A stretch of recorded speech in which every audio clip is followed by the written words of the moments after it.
Aujourd'hui, je vais vous parler des PEPS, donc parcours pour enfants de parents séparés.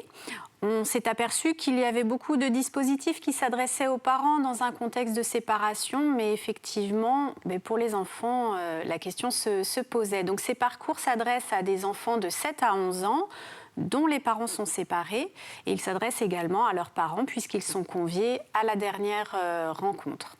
C'est un parcours qui est composé de 5 ateliers, dans lesquels les enfants finalement sont réunis par petits groupes pour parler de la séparation de leurs parents et de comment ils ont pu la vivre.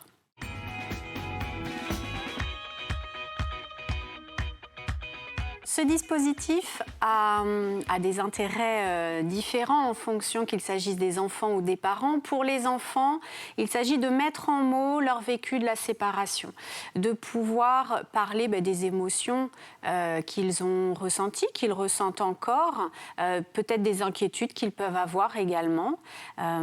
C'est aussi pour eux l'occasion de repérer un petit peu leurs ressources en échangeant avec des enfants qui vivent la même chose. Des ressources qu'ils pourraient mettre en place dans des situations un petit peu plus difficiles, quand il y a des tensions, quand le quotidien n'est pas forcément évident pour eux. Et puis de pouvoir projeter et expliquer aussi, des fois à l'extérieur, leur vécu. Pour les parents, l'intérêt, ça peut être de repérer les besoins de leurs enfants dans ce contexte de séparation, mais également de repérer le bien fondé d'une équipe parentale pour accompagner, malgré la séparation, pour accompagner leur enfant à deux dans tous les instants de sa vie.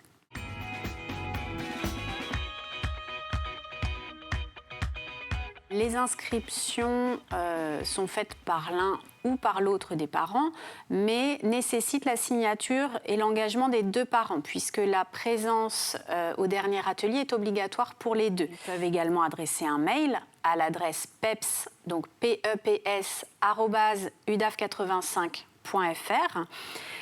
L'inscription peut être faite directement, mais s'il y a des questions, il peut également y avoir un petit temps d'information. Donc moi, je peux tout à fait être amenée à rappeler le papa ou la maman et leur expliquer plus en détail la démarche.